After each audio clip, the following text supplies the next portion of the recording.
I'm Rex Rogosh, and let's queer up entertainment. Queer News Tonight anchor Faye sat down with legendary writer and humorist Bruce Vilanch. They discussed his return to the stage and a special reading of his new play, Captain Showbiz, at Gray Box Theater. Watch their conversation to find out about the show dates, the story behind his return, and more. All right, y'all. Yes, pinch me because I am absolutely just wild about the fact that I am with Bruce Vilanch today. And no, this is not a fantasy, not a fever dream. I don't have COVID or a very niche pride raffle prize. This is really happening, folks. All right. Bruce Vilanch is an Emmy Award-winning writer, comedian, actor, and full-blown cultural icon whose voice has been woven into the fabric of American entertainment for more than 5 decades, which means if you've laughed in public since the 1970s, this man probably owes you money. And I just made him laugh. Oh my God. He's the longtime head writer of the Academy Awards, the person responsible for some of the most glamorous, audacious, and occasionally panic-inducing Oscar nights in freaking history. And if you've ever watched an award show and thought, wow, that joke was funny and dangerous, that was Bruce. That was Bruce, okay? He's written for actual legends: Bette Midler, Cher, Diana Ross, Lily Tomlin, Barbara Streisand, Patti LuPone, basically every diva who requires jokes with sequins and a safety net, okay? On Broadway, television, film, on stage, and backstage, Bruce has spent decades making smart people laugh and powerful people nervous. And long before it was safe, sponsored, or hashtagged, he was out. He was visible. And unapologetically an ally, a queer person, using humor not just to entertain, but to freaking survive. So yes, I am here with Bruce Vilanch, and I had a huge intro because it's freaking Bruce Vilanch, Emmy winner, Oscar survivor, queer icon, and somehow still the funniest dude under anywhere. To be completely honest, it's Bruce Vilanch, all right? Bruce, welcome to the Faye What Show. Wow, I'm going to go home and sleep with myself. Listen, I'm a lesbian and I'm about to sleep with you. Okay, I'm available. What an introduction. Holy, well, okay. Wow, listen, no pressure, but I wrote that shit myself. I understand. I mean, you're like one of the greatest writers, if not the greatest writer in history. Like, how does that make you feel? Not the greatest writer in history. Dude, give yourself some flowers, okay? All right, I will allow it. You know, I was thinking that when I wrote your intro, I'm like, you know, this is too freaking long, but who cares?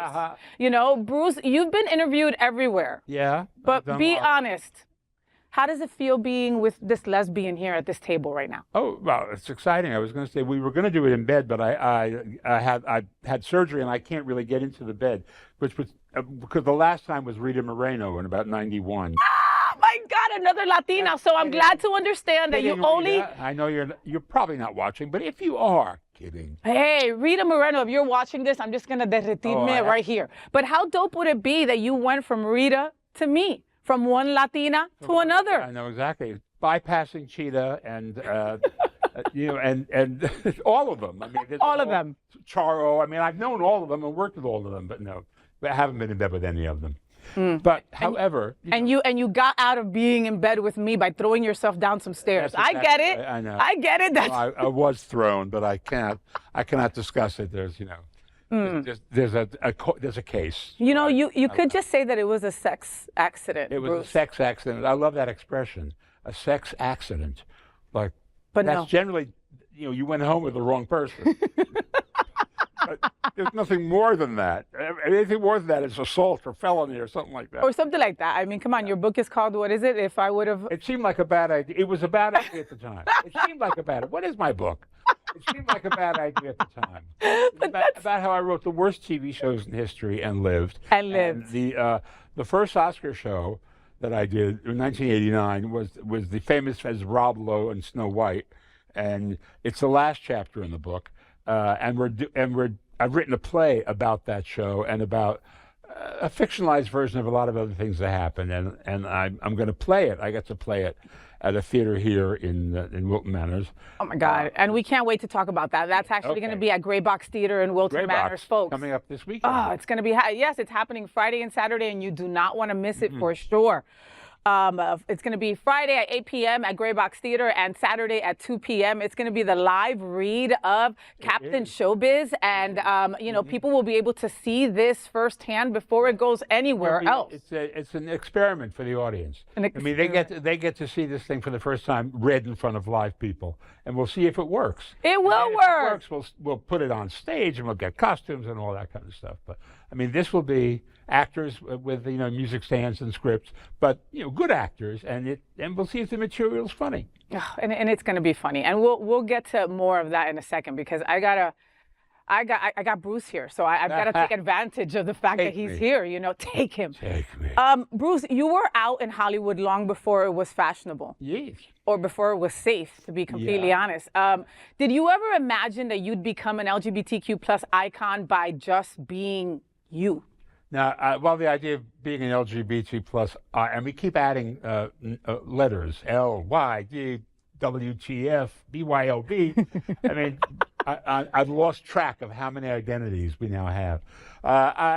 The prospect of being an icon was not there. It wasn't on the table. I mean, there wasn't a kind of an above-board gay culture that would foster that kind of thing. So no, I had determined. I'd read a book by a historian named Merle Miller, actually an interview that he gave about a book, and he was out, and the New York Times asked him, "What is it? Is it difficult being out?" And he said, "Well," he said the word faggot. He said, "A faggot is a homosexual gentleman who has just left the room." Wow. And I read that, and I thought to myself, okay, I'm going to be that faggot. I'm going to be the one who says, you can't call me a faggot because I'm sitting here at a table talking to you. I am one of you. I am a professional writer like you are. And it stood me in good stead. And I'm sure there were jobs I missed out on back in the day because people were homophobic and afraid. But I have a feeling I wouldn't want to work with those people anyway. And so that was kind of my North Star. I just kept saying, I'm not going to hide. And I'm lucky that I'm in a business that encourages creativity, eccentricity, flamboyance. And, there were a lot of gay people who were just not out formally. And that was because gay at the time was equated with evil. You were a bad person. You were going to commit suicide. You were going to have a bad end. And every movie you did, that was what happened. And so nobody wanted to think that a guy like Paul Lynde, who made them laugh, they didn't want to think that he was gay. They knew he was gay. Yeah. But they didn't want to think about him in those terms because those terms were very severe. And that's what coming out as a nation brought to us, the idea that we are actual people and not just abstract items that you can hate just for the hell of it. Just for the hell of it, you know. And I was going to ask you if there was something that you had lost because of being unapologetically you. And like you said, some jobs probably you did lose. I mean, and and again, things happen for us, not to us. Right. I'm a firm believer of that those jobs were not meant to come across your lovely face, Was there a moment when you realized, I have to do this. If not me, then who? I am going to continue to be who the hell I am no matter what. Well, pardon me, it got kicked into high gear when AIDS happened. Because at that point, we were not just identifying ourselves politically, but we were saving our lives. And, I lost hundreds and hundreds of people. And survivor's guilt? I'm sorry? Do you have survivor's guilt? No, I don't have survivor's guilt. I mean, I think I have survivor's wonder. Like, how did that happen? And a lot of it was how you behaved. It's a sexually transmitted disease, which is why in Africa it's heterosexual mostly, and in this country it's caught on with gay people. So I didn't have that kind of guilt, but I had not guilt, but I had motivation because so many of my friends were. Passing away. Yeah. I mean, I remember I had a friend who was a real dark side guy who, like, one of those guys who would go into third world situations to have a good time. You don't want, where they hose you down with a water cannon, that. And he favored slings. Okay. And one night he called me and he said, "That's it, I'm going celibate." And I said, "Celibate? Isn't that a bit severe?" He said, "It's better than nothing." And what I understood was, if he couldn't be in the sling, he might as well not be doing it at all. That's it. Yeah. So I kind of thought, I understand your position. That was, of course, that was not my position, but people had to change and adapt and all of that. But the hardest part was convincing the other world that we were worth saving. Yeah. Because the government was not remember Reagan wouldn't even say the word. Say the word, exactly. It was a very tough time. There was a time when we would do these great stories about there not being any more infections in Australia and about the possibility of AIDS being eradicated by 2030. And with all the Trump cuts, et cetera, I don't see that happening, unfortunately. We just hope that we don't go backwards to what happened back then. Bruce, do you think that today's queer creatives really understand how much ground was broken back then? I think the smart ones do. Okay. I do. I mean, I think a lot of younger guys who aren't paying attention to pretty much anything but their phones are probably not aware of what actually went on, or they view it as ancient history, and but I think that the ones who have their minds are certainly aware of it. I mean, they've now understand what they come from. Yeah. And all of that. But we live in a very, very narcissistic society, and social media, I call it keyboard warfare, is really narcissism central. And if it didn't happen to you, it didn't happen. It just didn't happen. Minutes ago, it didn't happen. Yeah. And we were much more interested in what had gone before than this generation. These last few generations are. It's what's immediately happening is all that really interests them. And I'm immediately happening, so I'm interested. With all the, all the banned books and banning history lessons, you know what I mean? Like, I have met younger folks, Bruce, that never heard of Stonewall. I mean, like, and it's scary as shit is what it is. Well, particularly for me, that's scary. But I mean, in principle, just today, Texas A&M University told the philosophy department that they can no longer teach Plato because Plato was too woke. What the fuck? Plato? One of the original philosophers cannot be taught? Well, it's Texas, what can I tell you? Yeah, which is the axiom of evil. Well, I know a lot of good people in Texas. And Texas is great. It's nuts what's going on there. Now, in of course the gay world, it's also kind of a little bit crazy. There is all of that, but it's nothing so extreme. Nothing really crazy. Nothing that nuts.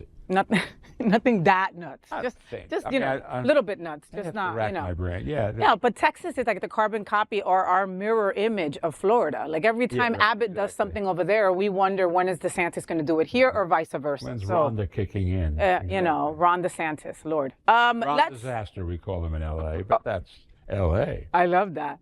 We have like stickers that are Ron DeSantis that are him as a drag queen. Right. She is a drag queen, Ron DeSantis, yeah. Of course. I know.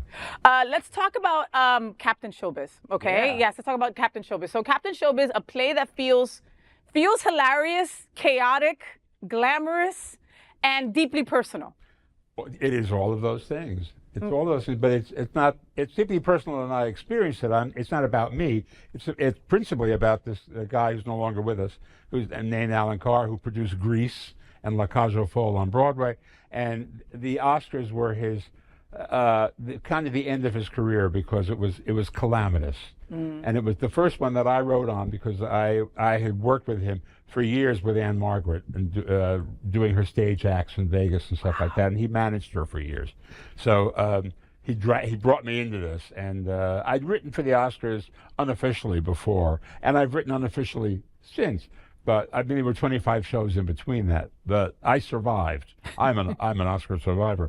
I survived the Oscars. Yeah, We're going to get but T-shirts. he's a fascinating character. I mean, he's one of these guys I think people can identify with because he is a boy who just had a dream and he got his dream and he managed to crap all over it, as people do, and they don't realize they're doing it. And that's what I'm hoping comes across in the play. But it's also very funny and chock full of stories about all the insanity that goes on at the Oscars, because it's still, even even with much lower ratings than it used to have, it's still the kind of thing people talk about. Oh, 100%. And so Harlan Starr, who is the main character, right? Sure. How much of him is fantasy, and how much of him is you?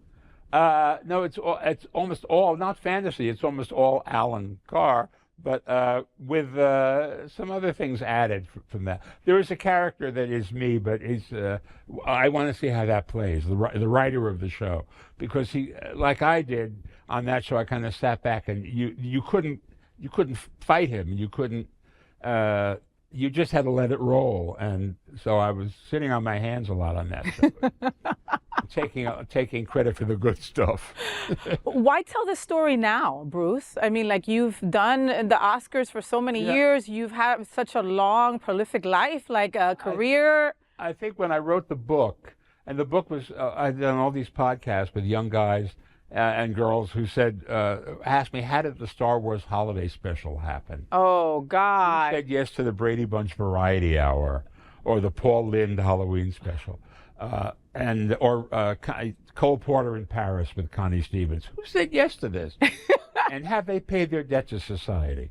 So I thought it's kind of like a half-assed memoir. You know, it was at the point in my life where I could write a memoir. So, but I thought I would do it about all of those shows because they all show up on YouTube. Yeah. I mean, everybody watches them, and I thought I wrote these before these people were born. The Star Wars one, especially. That was just will go down in infamy forever. It started with Star Wars and the Brady Bunch because those are two brands that just you can't kill them. They're current. There's always some new thing happening, and people are aware of them. So. Yeah. And the Star Wars especially. Oof, I can't wait to hear that. You know, Star Wars became the Scientology of the nerds. It really did. There's a whole cult that follows that God, still. It's religious and terrifying. Scary how they come after people. The play wrestles with cancel culture. It wrestles with ego, activism. Did writing feel cathartic for you? Oh, yeah, actually, because I got to get all these stories off my chest. And opinions about stuff. I mean, obviously, I think we were not woke in that era, but there were network censors who were as ridiculous as anything. They were the only wokesters, but nobody ever called them that, of course. But and so there are stories in there that will resonate because it's all about what you can and can't say now, you know, and how you can't. Everything is an insult, and everybody is sensitive, and I understand that because I'm a member of several minorities, so I'm sensitive. But it's all calibrated. You have to have a sense of humor at the same time. So it's easy for me to say with my white privilege. People said, "You have white privilege." I said, "I'm gay and I'm Jewish." And where's the privilege? Excuse me. The white privilege? No, the guy in the Ozarks has white privilege. Yeah. If he wants to use it, but. You know, I kept thinking, I had all these, people say you can't do that, and I said I never felt that I came from privilege. But of course, I learned that compared to other people, I knew what it meant. So a coma, a hospital gown, mentally upgraded to a caftan. Well, because Alan wore caftans, he was famous for wearing caftans, and so he has to, as I say in the play, even in a coma, you can look fabulous. Because that feels very you right there, right? Like it is me quoting him, I'm telling you. He didn't say that, but this is something that would trickle off of his tongue. No question about it. I had him in mind. I love that. What a beautiful legacy for him. The people who remember him, it's weird because he died 30 years ago, and it was a very sad end, but. People vanish, I mean, it's a lot. Yeah. See, I mean, I think of people who I still feel like they're around, and they've been gone for so many decades. Like who? Oh, like who comes Peter to mind? Allen, who who I wrote with and did He all was of his married shows. to. He was married to Liza Minnelli. Yes, and yes. Won an Oscar for writing When You Great Walk man. Between the Moon and New York City, and he was, you know, it was a big stage star in his time. But he died in '92, and it seems to me like, oh my God, that's yesterday, but it's not yesterday. It's 30. It's 30 years ago. I know, but that's like old Hollywood glamour, you know, like Yeah. versus what we have now. That's kind of just like modern chaos. Yeah, I agree. Modern chaos is absolutely right. But you know, I watched that show Hacks, I and love that show. everybody loves that show. Gene Smart. I love that show. But to me, the only part of it that's authentic is the stuff about the Hannah Einbinder, who was Lorraine Newman's daughter from SNL, the original cast. And so I knew as a baby, and now she's playing this character, and she's a young female writer in Hollywood, comedy writer, and her stuff is written by young female comedy writers, so it's authentic. They're writing stuff they know about.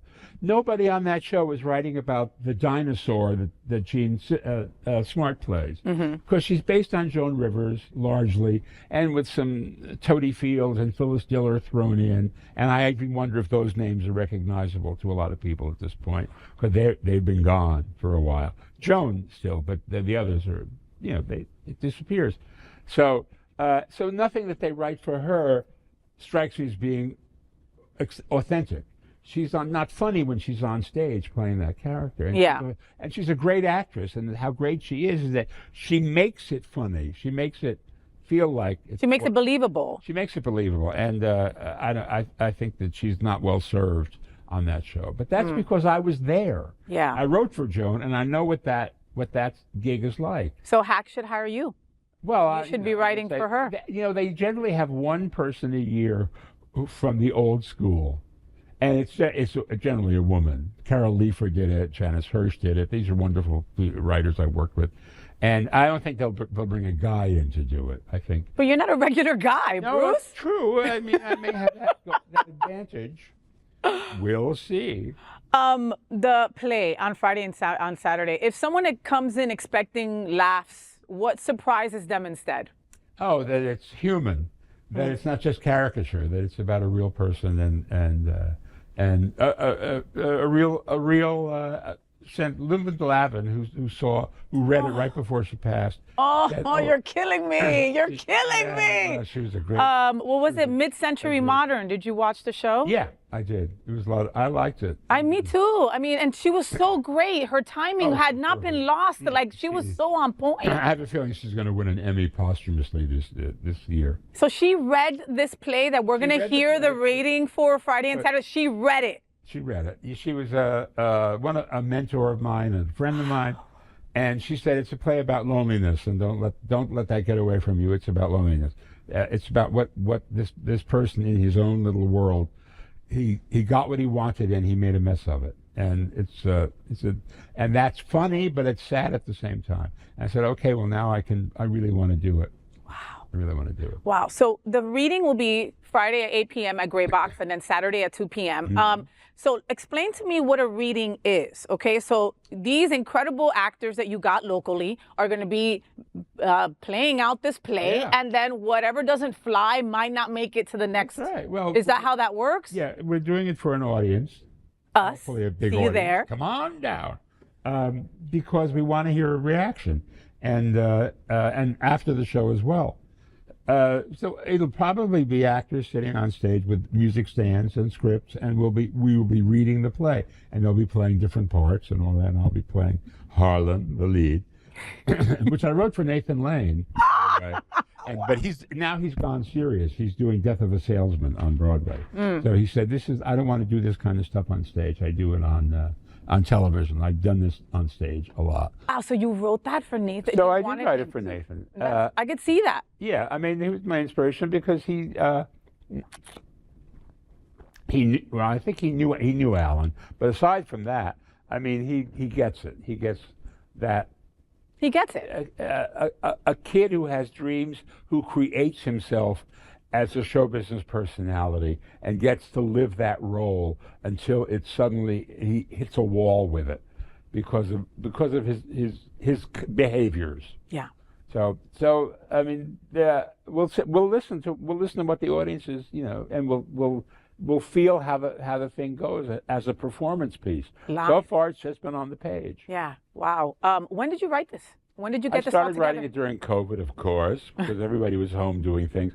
I started writing it after I'd done this initial round of podcasts with these young people who asked about these awful shows, and some of them asked about the Oscars, and I thought it had been gestating because he was such a fabulous character, and I had different ways of doing it. I wrote it once, the first time with a lot of people. It was like Auntie Mame. It had a million characters in it, and no one can afford to do that anymore. So I wrote it as a monologue, and I said, no one's going to want to learn all these words. And so then I turned it to, it's kind of a monologue, but it's got other actors, me and some other actors interspersed. So that's something else I'm going to look for to see if that works. Well, and I love that you're having this reading at the Gray Box Theater. So I love the Gray Box Theater. They've been around for a couple of months, and in those few months, they have really been uplifting our community in such a way. And they are having big name stars like yourself, but they're also helping local folks, to get their word out. And that's a beautiful, beautiful thing. I love everybody over there at Gray Box. I just met Sharon Gless because of them. Yeah, so I understand she was there for some show. Was she there for a documentary that they were playing there? But I mean, it was just so incredible to meet her. She's terrific. I love Sharon. Why Wilton Manors? Why Gray Box? Why did you want to try this out there? My friend Gary Van Horn lives in Wilton Manors, and he is an impresario, and he wanted to have a theater where he could just present things, and so this is all him working this up. And I said, last time I was down here, I said, well, I think I'd like to do a reading of this play, and he said, great, let's do it. Oh, so there was no question I wasn't going to do it anyplace else. I love that. What's your guilty pleasure? What do you do when you're home by yourself without your shirt on, without the beautiful Carol Burnett on your shirt? Of course. Watch porn. And thank you. We are, and let's talk about Fab Scout. No, but I mean, like, do you watch RuPaul's Drag Race? Well, I've been on it 5 or 6 times. You have, yeah, but that doesn't mean you watch it. Mentor, and I was a judge, and I was Santa Claus one year. Mm-hmm. So I don't watch it too much anymore because I got used to the formula. I'll tell you what has happened is when I started on RuPaul, the drag queens were either absolutely gorgeous lip syncers who looked beautiful and just lips and didn't do any comedy. Their idea was to be fabulous. And then the others were like Bianca Del Rio, who worked every night in clubs and had a personality and was funny. And I said, it's apples and oranges. You can't ask these people to do what they can't do. However, over the years with the success of it, the little queens at home watching have discovered that in order to win, you have to do everything. You have to be funny. You have to make your own clothes. You have to look good. You have to dance. You have to do the death drop without losing. Without killing yourself? At least one of your. That's what you were doing. Yeah. That's why you're hurt. You were trying to attempt the death drop. Attempting a death drop, and I'm low-hanging fruit. What can I say? What do you watch then? Do you watch White Lotus? Oh, I love White Lotus. Oh, I love me some White Lotus. Although I have to say, I got a little caveat. That, please.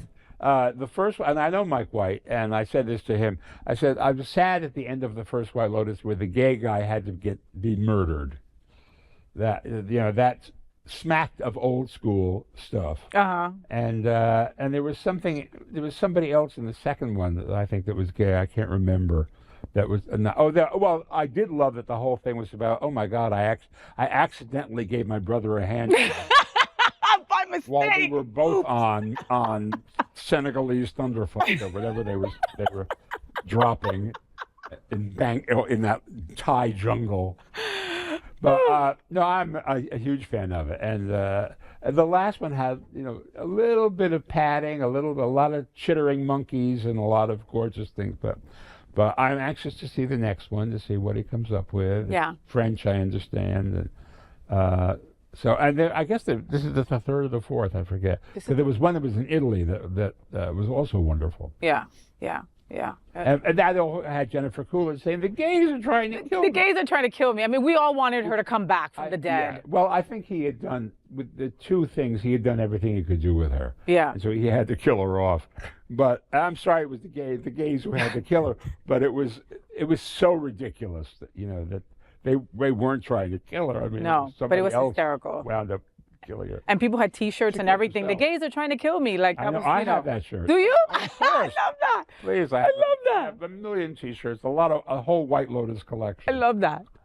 Do you watch other award shows? I mean, since you were so connected to the Oscars, I know, like Golden Globes is coming up this week. Golden Critics' Choice we just passed. Do you watch them all? Like I'm a fiend for it. See what they do. Yeah, exactly. And of course, To judge. So you watch To Judge. I watch To Judge. There's a whole cadre of young writers who were writing those shows, and I look down my nose at the TV screen as I watch it, thinking, oh, you could have done that. You could have had a better joke there. Yeah. But they suffer from the usual stuff, which is that a lot of people who aren't funny are asked to be funny, and or asked to be serious, and they can't do that either.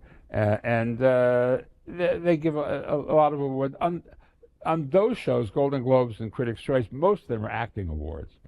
So most of the audience continues to be interested. Yeah. The Oscars, somebody has to come out and give a sound editing award, which is, believe me, a challenge. Those are the awards that need to give off camera. Oh man, we had you we had a horse give it one year. I think a bear, Gentle Ben, was giving. Don't even. I don't even want to know. All right, Bruce. So. Drop the pen, unclench the halo, and loosen up the caftan, because we are in Wilton Manors, where the martinis are stiff, the lighting lies, and nobody answers politely. So this is my favorite show. My favorite game is called Say What with Faye What. Okay? All right. It's fast, it's filthy, and it's freaking fabulous. All right? No thinking, just instinct, or whatever's left of it, whatever it is. All right? 2 choices, no context, no rewrites. Just say it like you mean it, or like you're about to be quoted, because you never know. All right? So Say What with Faye What. All right? Here we go. Old Hollywood glamour or modern Hollywood with an HR department. Old Hollywood. Old Hollywood glamour. Even if I can't wear a T-shirt. Even if you can't wear a T-shirt. Bette Midler at her meanest or Cher when she's bored? They're identical, actually. Write the joke they'll steal or bomb honestly and sleep at night? Write the joke that they'll steal? Oh, write the joke that they'll steal. Because, you're used to that. I can make sure they don't sleep at night. At night, because you're going to remind them that it's your joke. I'm going to send the enforcer over. Backstage at the Oscars or front row watching someone else steal your joke? Oh, backstage. Backstage. Caftan for comfort or sequins that say, I survived? Oh, caftan for comfort. With your new, what is it? You're not wearing Birkenstocks. You're wearing what? I'm wearing Crocs. I'm Crocs because that's all I can fit the foot brace into. That's the I story. survived just to reddened of Gloria Gaynor, who has become the enemy. Don't even get me started on that. Being the smartest person in the room or the reason the room exists? Oh, the reason the room exists, of course. Yes. Feed the ego. A perfect joke no one hears or a messy one everyone remembers? Oh, a messy one. Everyone remembers. Absolutely. Legacy carved in stone or one last laugh that burns the house down? Oh, legacy carved in stone. Why not? Rehab chic or red carpet realness? Same gown, different headline? I would say rehab chic. Yes. Being loved or being quoted? Being loved. Being quoted. Well, being loved and being quoted. Yes. Oscar Wilde was loved and quoted. So. Well, and I think that you are loved and you are quoted, just to let you know. Bruce? Sometimes that's why you're quoted. Because you're loved? Yeah, sometimes. And because you're super smart. You're smart as hell. And you say the things that we don't know how to say sometimes. That is what you do, Thank you. That's Bruce, wonderful. Before I let you go, I want to tell you something that we do here on the Faye What Show, right? At the end of every interview, we just don't say goodbye. We say it together. On the count of 3, we both say, Faye What? Okay? I'm going to go. All right? However you feel it, however dramatic you want it, however it comes through. All right? Maybe with a laugh or not. It doesn't matter. Okay? You ready? All right. 1, 2, 3. Faye What? All right. It's not the first time I've said that. I have a Over lunch feeling. with Faye Dunaway, I think. Oh, I love her. That's who I was named after. All right. Wow. All right, can you do another Faye what? Do it. 1, 2, 3. Faye what? Yes. All right. That is the legendary Bruce Vilanch. That's right. Follow him on social Faye. media at Bruce Vilanch, right? I guess, yeah, you can, or yeah, wegotbruce.com. That's good. Oh, I like that one too. Yep. Don't miss his wickedly funny, unexpectedly touching new play, Captain Showbiz, live on stage January 9th and 10th at Grey Box Theater in Wilton Manors. Tickets are available now at showpass.com/Captain Showbiz. Bruce, thank you for your brilliance, your honesty, your laughter, and for spending the morning with me. I really appreciate it. It was a treat. Thank you. All right. Till next time, Bruce. Thank you so much.